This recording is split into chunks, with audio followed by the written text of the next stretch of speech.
Sur, bienvenidos a la entrevista de CIDE. Este 25 de octubre tenemos elecciones para presidente de la República, también para gobernadores en la República Argentina, y nos da muchísimo gusto recibir al candidato, no candidato en realidad, actual senador cuando tome posición y posesión de su cargo, Santilli, vicegobernador o vicejefe de gobierno de la Ciudad de Buenos Aires. Federico Pinedo, a quien recibimos con mucho gusto, será senador. Por eso no es candidato ahora, ¿verdad? Supongo que es por eso. También puede ser que nadie hubiera querido que fuera a ser candidato, entonces... Pero lo esperan 4 años de senador. Sí, 4 años de senador. En un senado interesante en la Argentina. Contémosle a los amigos en América, Federico, ¿qué está en juego este domingo próximo? Como siempre pasa, estábamos hablando un poco antes, como siempre pasa cuando uno va a un país extranjero y ve una pelea electoral, los locales se están matando y creen que es el fin del mundo y que la vida de todo depende de que gane uno o gane otro. La realidad, vista desde afuera o desde arriba o de más lejos, es menos dramática que eso, ¿no? Así que no creo que es una cosa absolutamente dramática lo que estemos por vivir en la Argentina, pero si yo tengo que decir qué es lo que define a las dos principales alternativas que hay en este momento, yo diría que el kirchnerismo tiene una concepción del poder y de la política que consiste en dividir a la población en ellos o nosotros. Y por supuesto los que están con ellos son los buenos y los otros son los malos. Y eso genera, cuando uno convence que los otros son los malos, siempre hay mucha gente buena que quiere estar del lado de los buenos. Entonces, pero eso genera una división en la sociedad, un enfrentamiento y tensa las cosas más de lo necesario. Y entonces la sociedad, en lugar de ocuparse de juntar energía para construir algo en común, con las diferencias que cada uno tenga, ocupa mucha energía en pelearse con el otro. Y me parece que esa visión de la democracia que tiene el kirchnerismo es una visión, y nosotros una visión distinta, que es que tenemos que tratar de construir sobre las coincidencias en lugar de fijarnos en las diferencias. ¿Podría citar algún país donde las cosas no sean así hoy día?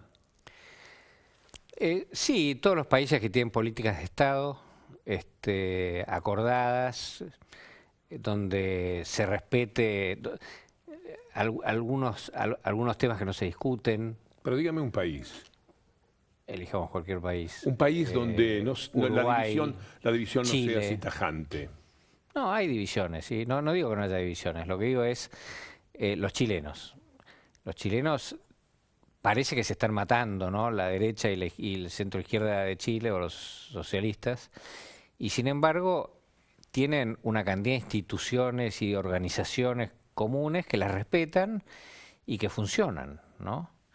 No están discutiendo todo el tiempo. Ahora Bachelet ha metido un poco más de confrontación para tratar de mover al país fuera del consenso ese que tenía. Ha tocado un poco más los intereses de lo que llamamos el establishment, y ahí vino la reacción. No, hay algunos temas como por ejemplo la educación gratuita, que es una discusión para ellos tremenda y que nosotros no podemos entender porque siempre tuvimos educación gratuita y de calidad. En todo caso, si alguna vez se llevaron un poco mejor era porque no discutían eso. Cuando lo discuten ya están en un buen lío.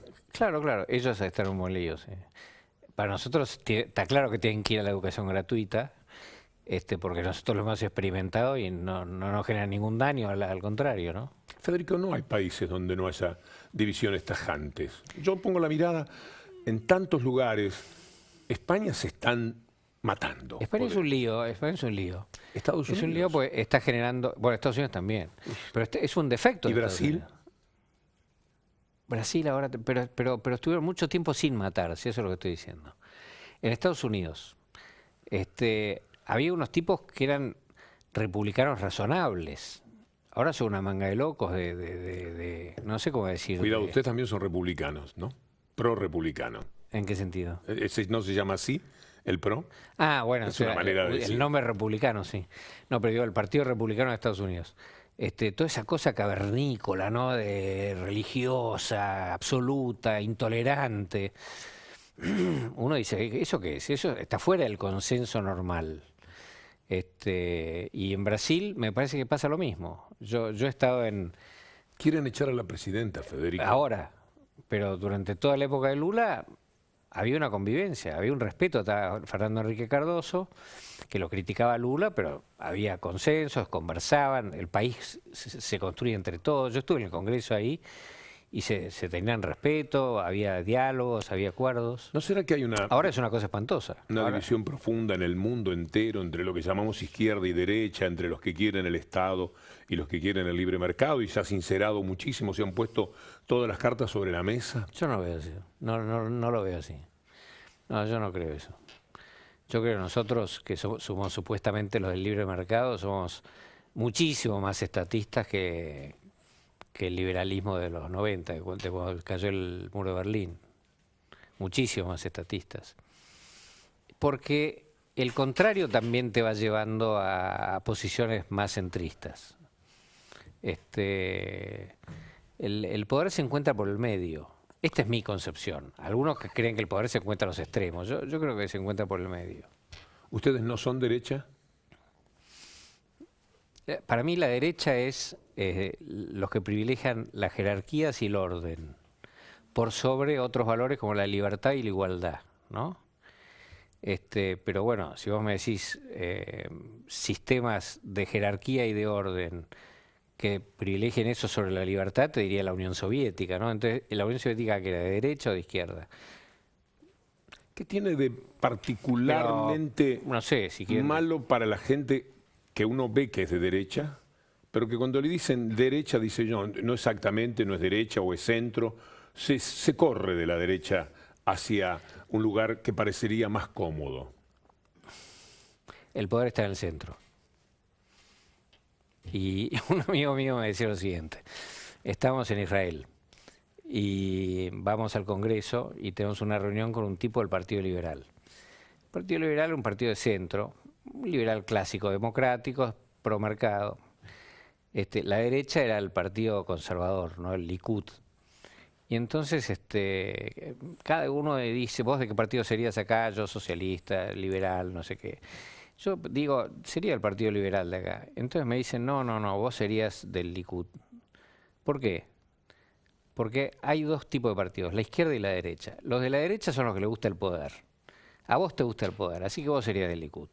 Y los de la izquierda son los que les gusta hacer oposición, no les gusta el poder, les gusta hacer oposición.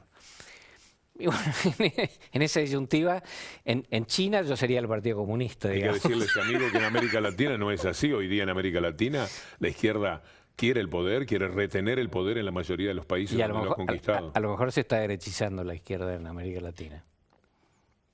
No, parecería que están queriendo profundizar en lo que llamamos izquierda, el sentido de igualación, de la igualdad, inclusión. el valor de la izquierda es la igualdad. El valor de la izquierda es la igualdad. Y ahí hay que ser riguroso. ¿El de la y derecha? hay que ver, el de la derecha para mí es el orden. Por eso yo la verdad que no me siento tan de derecha.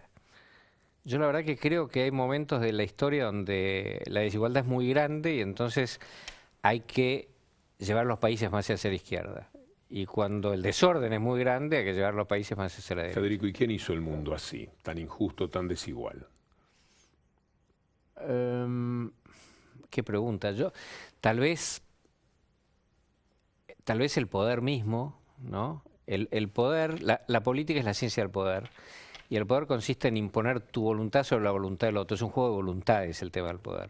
La voluntad de poder es lo que manda. Y las tribus se van formando porque hay un jefe y impone su poder, y probablemente los que están cerca del poder obtienen beneficios, y entonces se van generando desigualdades. No, estás cerca del poder y tenés todo, el mazo y el cofre, o si estás fuera del poder no tenés nada. Pero este es de los que juegan al poder. Alrededor de eso hay unos señores que viven, que muchas veces los que juegan al poder se los olvidan. Y ahí se genera la otra desigualdad más larga, ¿no? A mí me da la sensación de que, por ejemplo, América Latina, 200 años de gobiernos liberales con leves interrupciones. la Argentina desde Rivadavia para acá, gobiernos liberales, concepto liberal. Sí.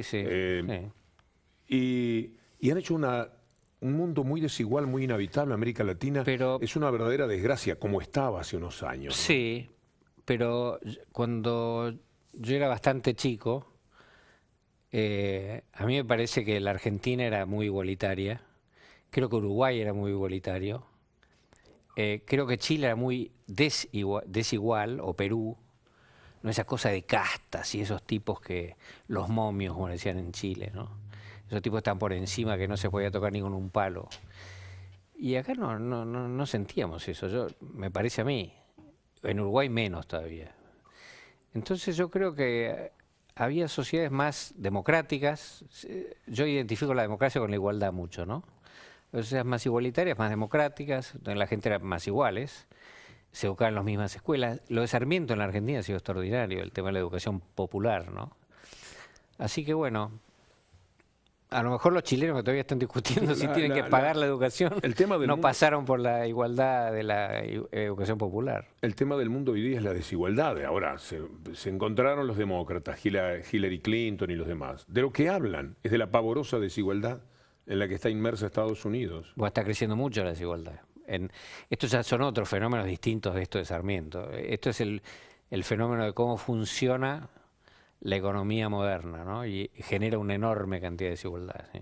Genera una enorme prosperidad, un enorme aumento de la riqueza, pero las desigualdades van creciendo de manera impresionante. ¿Y cómo funciona la economía moderna si no es exactamente sentando las bases de esa desigualdad? Un inmenso poder económico que además tiene el poder de los medios, que asume el control político la mayoría de las veces y que ha llevado al mundo a que el 1% tenga lo que el resto de la humanidad, Federico.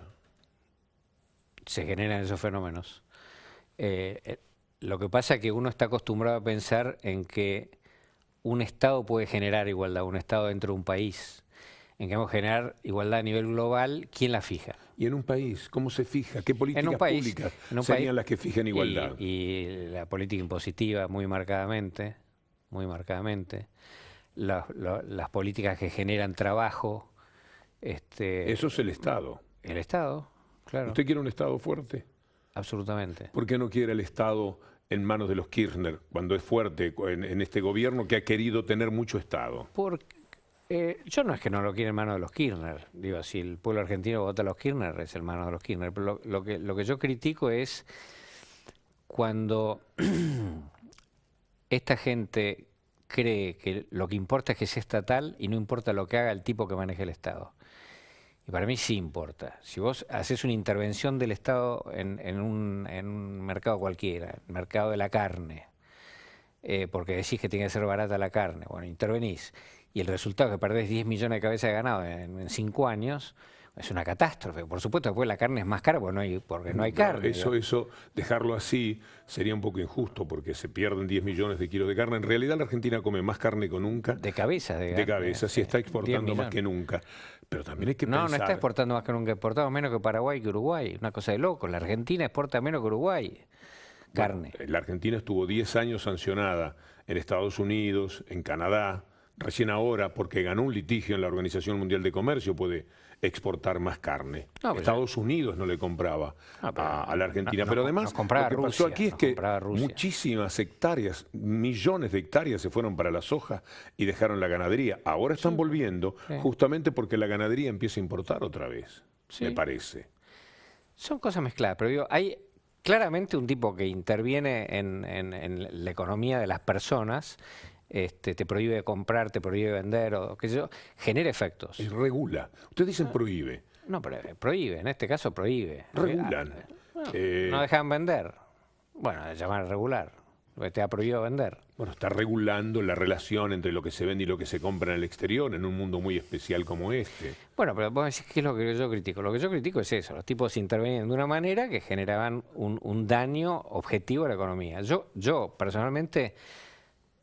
creo lo siguiente, vos agarrás un liberal y le dices, ¿qué tiene que hacer el Estado? Nada tiene que hacer, ¿no? Que se arreglen, que hagan lo que quieran, generan, no generan. Hay que abrir todas las barreras, entonces nosotros tenemos una industria acá montada y vienen, abrimos las barreras, se mueren todos y compramos de Finlandia. No calienta, está bien, eso es el mercado, así funciona. Bueno, esa es una mirada. ¿Me dice la otra después de la pausa? Sí, cómo no. Gracias. Federico Pinedo está acompañándonos en la entrevista de CIDE en nuestro encuentro de todos los días en Telesur. Ya volvemos. Federico Pinedo es diputado, será senador dentro de poco. Es uno de los referentes más importantes de lo que llamamos el macrismo en la República Argentina. Y tiene fama de ser, como lo está comprobando una vez más ahora también el telespectador de América, un hombre dialoguista, un hombre que no le teme a discutir algunas ideas. Federico, habíamos dicho la mirada de los liberales. ¿Cuál era la otra mirada a la que iba a hacer referencia? La mirada de los liberales de la economía, que no hay que hacer nada, que la gente le pase lo que le pase, el gobierno no le importa. Esa es una mirada. La otra mirada puede ser la mirada de los intervencionistas extremos, que dicen el Estado dirige todo. Kicillof dijo una cosa bastante graciosa, que era, Kicillof es el ministro de Economía de la Argentina, decía, el socialismo no funcionó porque no tenían computadores lo suficientemente grandes. Si tuvieran un computador que ves toda la realidad ahí adentro, el tipo que aprieta el botón sabe todo, funcionaría mucho mejor. Lo que yo creo es que tenés que estar más o menos por la mitad, que tenés que cuidar lo que tenés. Digo, si la Argentina tiene 50 millones de cabezas de ganado, bueno, cuidemos, tratemos de no tener 30. ¿Y cómo hacemos con el tema de la libertad, Federico? Si los que tienen 50 millones de cabezas de ganado dicen el ganado ahora me importa menos, lo que me importa es la soja, y deja esos campos de ganado para convertirlos en campos de soja, como ha ocurrido en la Argentina. Bueno, si fuera una decisión voluntaria de ellos, ¿el nombre de la libertad? Sería mejor. Está bien, eso puede pasar. Creo que no es lo que pasó. Lo que pasó es que dejó de ser negocio producir carne, entonces pusieron otra cosa, por ejemplo, soja. Y eso fue malo para la Argentina porque dañó una industria importante, después quebraron los frigoríficos, todo esto que está pasando, y pura soja, que también es un desastre de generación de oportunidades de empleo, de trabajo, de progreso, de crecimiento personal y demás. Pero digo, yo soy de los que cree que hay que cuidar lo que uno tiene. Entonces tenés una industria, trata de cuidar la industria. Por supuesto que la industria no tiene que ser una carga para todos los demás. Tenés que generar que esa industria a la que cuidás tienda a ser sostenible en el tiempo. Si no se puede mantener nunca, bueno, pensemos a ver qué otra cosa hacemos en vez de esta. Pero por lo general los gobernantes no tienen 50 años para gobernar, tienen 4. En 4 básicamente lo que hay que hacer es cuidar las cosas que tenés y tratar de acompañar a otros gobernantes en una mirada de largo plazo que genere, por ejemplo, un concepto que es la sustentabilidad, que a mí me parece que es importante. Pero se han sostenido varios años 240.000 nuevas empresas que son las que dan millones de puestos de trabajo. Bueno, eso es lo que hay que fomentar, absolutamente. Y eso está bien. Absolutamente. Y eso lo ha hecho el Estado. Lo que quiero decir, no hay que hacer una cosa ahora, otra política que destruya a 140.000. Eso es lo que digo. En todo caso, se lo tienen que decir para ustedes si fuesen gobierno. No, nosotros lo que tenemos que decir es, tenemos 240.000, cuidemos esto, pongamos una meta de tener 300.000, pero no, porque tenemos una teoría de no sé quién, que pasemos a 100.000. Esto es lo que en otras épocas pasó eso en la Argentina también. Los experimentos, los tipos que parecen químicos, meten un cosito en una botella y se te explota el cosito. Bueno. Sin el Estado, por ejemplo, hoy día no se puede generar empleo. Es el Estado, no el que lo da, el que lo genera. Me parece yo creo que no. Yo creo que ahí lo inteligente es aprovechar de vuelta lo que tenemos. Las personas tienen creatividad, tienen imaginación, mucho más imaginación que los funcionarios que están pensando en otra cosa. Por ejemplo, en cómo mantenerse en el poder o lo que sea. Hay tipos que se dedican a pensar, a crear. Eso hay que aprovecharlo, ¿no? Los sistemas que no aprovechan estos son aplastados por otros sistemas. Mucha gente inteligente, pero no los ayudan. Y en este tiempo, creo que en América Latina en general, pero en la Argentina en particular, los han ayudado. Una pyme, se crearon 240.000, es una fuente de trabajo. Si no, ¿de dónde salen 5 o 6 millones? La principal fuente de trabajo son las pymes. Exactamente, el 65% del trabajo privado. Y eso ha salido de una decisión del Estado, muy discutida. Usted, por ejemplo, votó en contra de la estatización de de las AFJP que se convirtieron en la ANSES. Sí. De ahí ha salido mucho dinero para las pymes, para ayudar a las pymes que generan trabajo. Sí. Y eso me parece un circuito muy positivo. Es un circuito positivo.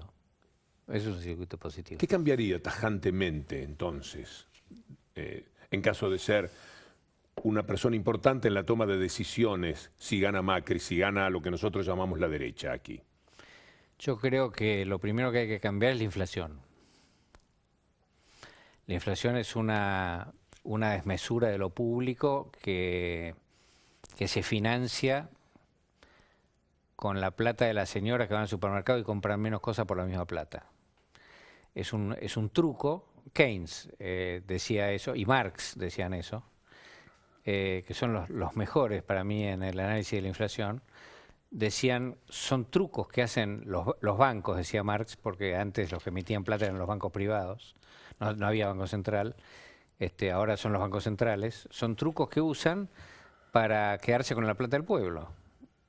Y eso genera una enorme distorsión, una enorme pobreza. Entonces yo creo que ese es un tema muy grave. Federico, que no se puede hablar sin inflación sin hablar de cómo van los salarios. En la Argentina ha ocurrido un fenómeno. Es cierto que ha habido una inflación muy alta, pero los peores indicadores, los que ustedes han presentado en el Congreso, por ejemplo, que es una especie de toma de varias consultoras que ustedes hacen un promedio. Sí, es un sistema poco científico, pero la peor de las inflaciones es menor que la suba de los salarios en la Argentina. Entonces, hablar de inflación sin hablar del salario, que siempre está por encima... No siempre. Ojalá estuviera siempre por encima. Es todo lo que ha ocurrido ahora, hasta ahora, en estos 12 años. Alguien pierde la plata que se lleva el Estado cuando hace inflación. Alguien la pierde.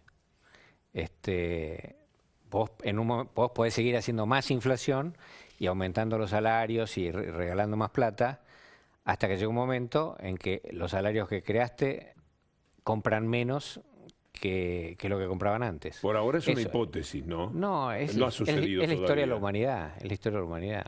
Es la historia de la humanidad. Pasa siempre así. Inflación sin aumento de salarios. Esto ha ocurrido muchas veces. Cuando la inflación fue una locura en cualquier país... El general Perón decía, cuando hay inflación alta, los salarios suben por la escalera y los precios suben por el ascensor. Es un fenómeno económico que consiste básicamente en que la totalidad de la moneda... Es un poco técnico y aburrido, pero la totalidad de la moneda compra menos cosas que la totalidad de la moneda que había antes. Antes había menos moneda, se compraban más cosas, ahora tenemos mucho más moneda, pero compran menos cosas que antes. Es una destrucción de valor. ¿Por qué pensar siempre que la inflación la genera el Estado y no los formadores de precios, esa libertad de mercado que existe? Porque no nos olvidemos que aunque estamos hablando de gobiernos progresistas en América Latina, hay pocos que generan es capitalismo. Funcionamos dentro del capitalismo. Sí, pero hay pocos que tienen inflación. Hay básicamente dos países que tienen inflación, que son Venezuela y la Argentina. Los demás países no tienen inflación. Y tienen gobiernos de izquierda. Y hay gente de izquierda que es seria y no genera inflación. Bueno, si usted, Correa tiene dólar. Si usted toma mucho dinero de afuera y lo puede aplicar momentáneamente, se va a quedar sin inflación. Tuvimos 0 inflación en los años 90. ¿Se acuerda? Durante un tiempito, en la Argentina, sí. 10 años sin inflación estuvimos. Sí. Y hasta que explotó por los aires. Claro. Porque se financiaban con préstamos.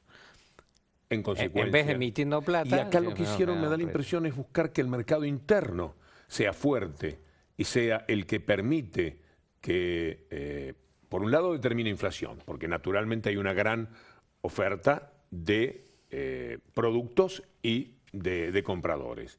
Por un lado, generaron eso. Pero por otro lado también, acompañando eso con el salario, dieron un poder adquisitivo que marca recaudaciones permanentemente cada mes con respecto al año anterior de un 30% más, que está por encima de la inflación. Es una discusión teórica compleja, ¿no? Pero mi definición de la inflación es que hay una cantidad de bienes y una cantidad de moneda, entonces estos bienes valen estos precios. Eso es cuando hay estabilidad. Cuando vos tenés una producción que crece menos que la moneda, hay mucha más moneda, la misma producción, estos bienes valen más plata porque tiene toda esta moneda para comprárselos. Eso es lo que pasa. Entonces, en la medida que vos tengas una desproporción cada vez más grande de moneda y más chica de bienes, bueno, cada vez las cosas valen más, pero cada vez vas destruyendo producción. Eso está absolutamente estudiado. A mí me gusta mucho el consumo genera que haya producción, la producción genera que haya trabajo. A mí también me gusta el consumo. A mí ese circuito, esta es una de las discusiones, ¿verdad? Esa es una de las discusiones, pero vamos a unos economistas viejos, ¿no? Creo que un inglés que se llama Say. El tipo lo que decía es, la inversión genera empleo, porque el que hace la inversión contrata personas, ¿verdad?, para que hagan la producción que tiene que hacer. Y los salarios que se pagan son los que se usan para comprar la producción que se hace. Eso es generar consumo. Vos tenés que generar consumo invirtiendo, generando trabajo, generando salarios, y que con esos salarios que vos creás, pues la riqueza se crea, no es todo suma cero, se crea nueva riqueza. Entonces eso genera mayor consumo. Entonces lo deseable es eso, que haya más inversiones, más trabajos, más salarios, más consumo. Federico. Tenés que hacer toda la vuelta. Si vos te comés lo de la inversión, se te genera un problema de baja de producción. Es un tema aburridísimo, pero bueno. Pero interesantísimo. Interesantísimo. Y está en la base de la discusión. Lo que discutimos con los populistas, le llamamos nosotros a los inflacionistas, lo que discutimos con ellos es que ellos no le dan bola a la inversión. Y si nosotros queremos consumo, yo también quiero consumo, ¿cómo no va a querer? Ahora, denle bola a la inversión, pues si no... se invierte más que nunca en la Argentina. No. Los años 90 invertían el 19%. Ahora lo dice el Banco Mundial. Ahora se está invirtiendo el 17%. El 21%. No, bueno, el Banco Mundial, hasta 2014, los datos del Banco Mundial dicen que se invierte más ahora que en los tiempos... Aparentemente se está invirtiendo ahora el 17%. Hubo momentos en la Argentina, para tomar la época de Kirchner, donde se invertía 26%. Por eso teníamos crecimientos del 7, 8% por año. Por eso no tenemos... Era otro mundo, ¿verdad? Siempre 2009 es un tajo enorme que le dieron al mundo. De acuerdo, pero se invertía. Y eso es lo positivo de una economía, me parece a mí. Federico, estamos hasta mediados de diciembre con este ciclo. A mí me gustaría que vuelva, porque es muy lindo poder charlar en estos términos, además. ¿Volveré victorioso o derrotado? Eso me gusta. Sí, y será un placer. Así es. Federico Pinedo, un hombre fuerte, importante, de lo más seguido y prestigioso que tiene lo que yo llamo la derecha en la Argentina, el mundo Macri, que compite muy fuertemente en estas elecciones del 25 de octubre con el gobierno nacional representado por Scioli, para que vayan teniendo los nombres. Hay otro candidato a la derecha que es Massa, que también por supuesto ha sido invitado para nuestro programa. Todos son invitados. Federico Pinedo ha tenido la delicadeza de venir. Eso sí es de derecha, Massa. Ese sí. Sí. Muchas gracias. Amigos, nos reencontramos en cualquier momento, mañana mismo, aquí en Telesur, en el sur del sur. Es un placer acompañarlos con la entrevista Decide. Hasta la próxima.